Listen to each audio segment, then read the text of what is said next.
شہادت مسلم کی اطلاع امام حسین کوفہ کی جانب بڑھ رہے تھے۔ انہیں مقام سالبیہ پر ایک شخص سے جو کوفہ سے آ رہا تھا، حضرت مسلم بن عقیل اور ہانی بن عروہ کی شہادت کی خبر ملی، جس سے یہ بات بالکل واضح ہو گئی کہ اہل کوفہ نے خوف و لالچ سے متاثر ہو کر غداری کی ہے۔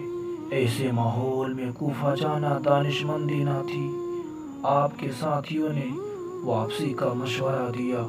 حضرت حسین بھی لوٹنا چاہتے تھے، مگر مسلم بن عقیل کے بھائیوں نے کہا، واللہ جب تک ہم مسلم کا انتقام نہ لے لیں یا سب قتل نہ ہو جائیں واپس نہ جائیں گے۔ حضرت امام حسین نے کہا، تمہارے بعد زندگی کا مزہ نہیں۔ چند لوگوں نے کہا، واللہ آپ مسلم بن عقیل جیسے نہیں ہیں، آپ جو ہی کوفہ پہنچیں گے سب لوگ آپ کے مطیع ہو جائیں گے۔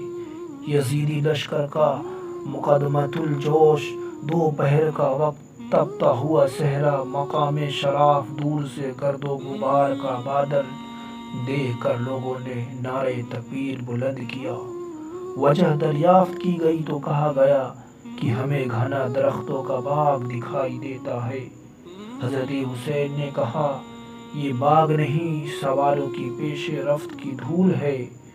بنی اسد کے دو شخصوں نے کہا، اس میدان میں کہیں باغ نہیں ہے۔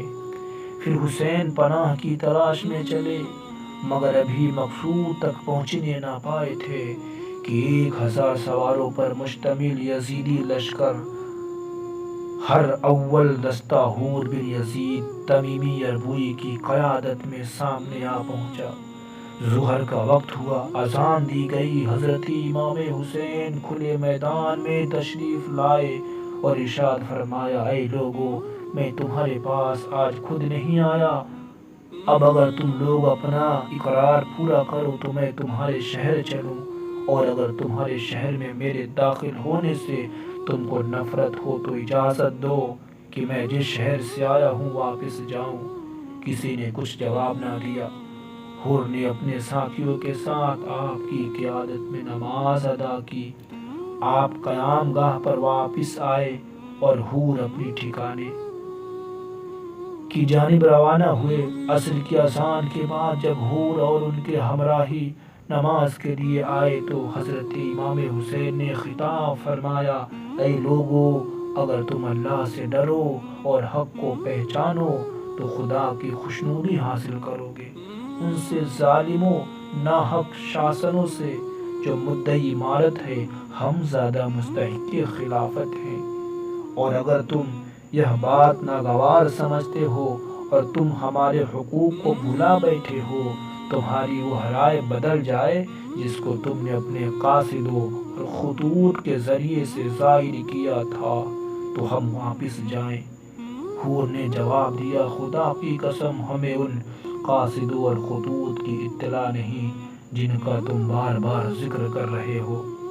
حضرت حسین نے جواب دیا، خطوط سے بھری ہوئی 2 تھیلیاں نکالی اور کھول کر خطوط کو زمین پر پھیلا دیا۔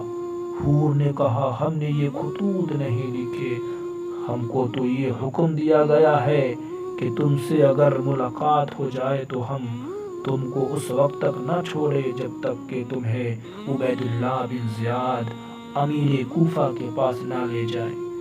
حسین بن علی نے کہا، اس سے موت بھلی ہے، اور اپنے ہمراہیوں کو واپس جانے کا حکم دے کر سوار ہوئے۔ حور نے روکا اور عبید اللہ بن زیاد کے پاس کوفہ چلنے پر مجبور کیا اور کہا، آپ یزید کو خط لکھیے اور میں ابن زیاد کو لکھتا ہوں، شاید اللہ تعالیٰ کوئی ایسی راہ پیدا کر دے جس سے آپ مبتلا مصائب نہ ہوں۔ پھر حسین نے اپنے ساتھیوں کو جانے کا حکم دیا تو حور نے دائیں بائیں سے روکنا شروع کیا۔